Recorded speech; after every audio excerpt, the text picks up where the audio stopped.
Mwiriwe neza twakomeje gukurikira umuyoboro wa yuhi hano kuri YouTube, muri kumwe na Ufitine Jean-Icide, umunyeshuri w'umwinyezi umwuga w'ubuganga muri kaminuza y'u Rwanda. Uyu munsi tugiye kuganira ku kintu abantu bakunda kumva benshi bavuga cyitwa gukuramo inda. Ikibazo cya mbere wahera wibaza, se ubundi gukuramo inda biremewe hano mu Rwanda? Gukuramo inda mu Rwanda ntabwo byemewe nk'uko amategeko abigaragaza, ariko hari impamvu eshanu zishobora gutuma dufasha umukobwa se cyangwa umugore gukuramo inda. Izo mpamvu eshanu tugiye gukomeza muri icyo kiganiro mbabwire se iyo uzifite ubigenza gute kugira ngo ubashe kubona iyo serivisi yo gukurwamo inda, se ubikorerwa nande kandi bikorerwa na hehe? Ndagira ngo ubanze ukore like na subscribe kuri channel yacu ubundi ukomeze n'ikiganiro.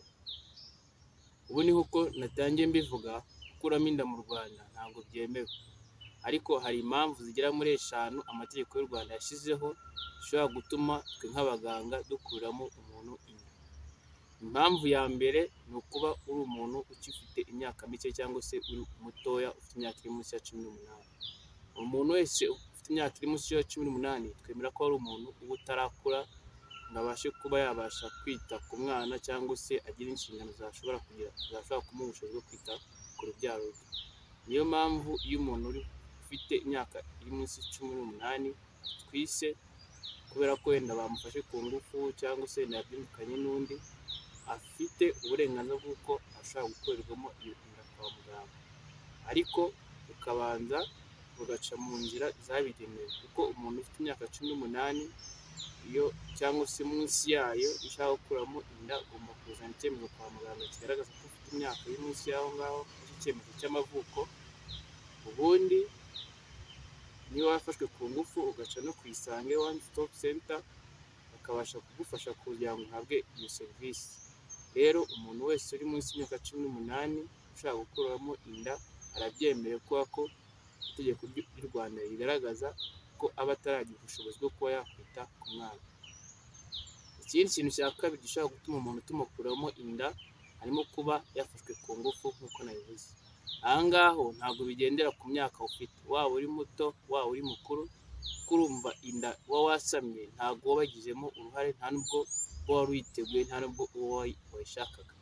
Amategeko yo mu Rwanda rero yemera ko umuntu wese afashwe ku ngufu ashobora kuza kwa muganga tukamuha serivisi yo gukorerwamo inda. Icya gatatu ni umuntu washyingiranywe n'umuntu bafitanye isano bitarengeje igisekuru cya kabiri, kuvuga niba wenda washyingiranywe wakoranye imibonano mpuzabitsina na mushiki wawe cyangwa se na musaza wawe cyangwa se na mubyara wawe, sibyo? Ukuntu amategeko y'u Rwanda ateganya ko umuntu wese uri muri icyo cyiciro ashobora kuza tukamuha serivisi yo gukorerwamo inda. Hari impamvu nyinshi ziri scientifique kandi impamvu nyinshi zirekeranye n'umuco, ariko ntabwo tujye cyane mu muco, ariko mu mpamvu ziri scientifique ni uko akenshi abantu bari relatives cyangwa abantu bafitanye isano bakunda kuba babyara abantu bafite ibibazo bimwe na bimwe bitari byiza nyine ku mubiri w'abana. Indi mpamvu ya kane ishobora gutuma umuntu tumukuramo inda harimo kuba washyingiranywe n'umuntu ku ngufu utabishaka. Aho ngaho umugore washyingiranywe n'umuntu ku ngufu atabishaka, famiye yabimuhatiriye, akaba yagira ibyaha agasama, nawe afite uburenganzira bwo gushaka kuza kwa muganga tukamuha serivisi yo gukorerwamo inda. Icya gatanu gishobora gutuma umugore tumukuramo inda harimo kuba iyo inda ishobora kumwica. Hari indwara nyinshi cyane cyangwa se hari igihe umwana ashobora kuba afite ibintu bishobora gutuma byakongera umugore kuba yapfa.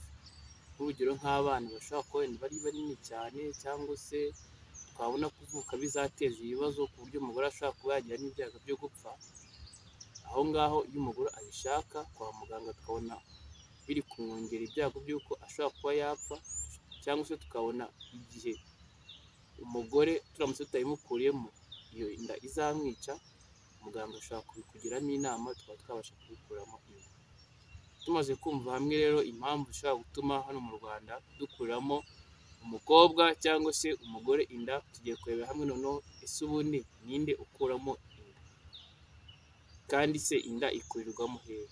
Ubundi nk'uko amategeko abisobanura neza, inda ikurwamo n'umuntu ubizi. Umuntu ubizi ninde? Ni muganga wabyize kandi wabiherewe uburenganzira. Si ibyo gusa ahubwo rero agomba kuba ari n'ahantu hafite ibikoresho byangombwa byabugenewe bikeneye gufasha umuntu gukuramo inda. Ushobora kuba uri muganga ariko ntabwo wemerewe kubikora mu rugo. Nk'urugero, ukeneye serivisi yo gushaka gukurirwamo inda, ushaka kuza kwa muganga kuko wenda njyewe ndi mu myitozo kandi akaba ari n'umuganga umpagariye ku ruhande, akaba nagufasha kuyikuramo ariko sinayikorera hano cyangwa ngo mbikorere mu rugo iwanjye, sibyo? Ngomba kubikorera ahantu hari ibikoresho byizewe bihagije, imiti ihari, kandi imiti byakora nk'aho mfite ibindi bikoresho nakoresha kugira ngo ufashe gukurirwamo inda neza. Rero gukurwamo inda ntabwo ari ibintu bikorwa na ba bakecuru bacu bo muri karitsiye bajya batubwira ngo barabizi, ngo cyangwa se ngo ba tantine bacu, ngo cyangwa se ngo ba mama bacu. Bariya ntabwo bafite uburenganzira, nta nubwo babifite n'ubushobozi. Mu gihe wumva ushaka gukurirwamo inda kandi ukaba ufite zimwe muri za mpamvu eshanu babwiye amategeko y'u Rwanda yemera uko umuntu akuramo inda, ugomba kwegera kwa muganga bakagufasha kuko barabitojwe kandi bafite n'ibikoresho bihagije byo kubikora. Mwakoze rero gukomeza gukurikirana kino kiganiro ngira ngo mukomeze kwita ku buzima bwanyu kandi mumenya n'uburenganzira mufite, yaba ubwerekeye gukuramo inda n'ibindi bitandukanye. Naho ubutaha.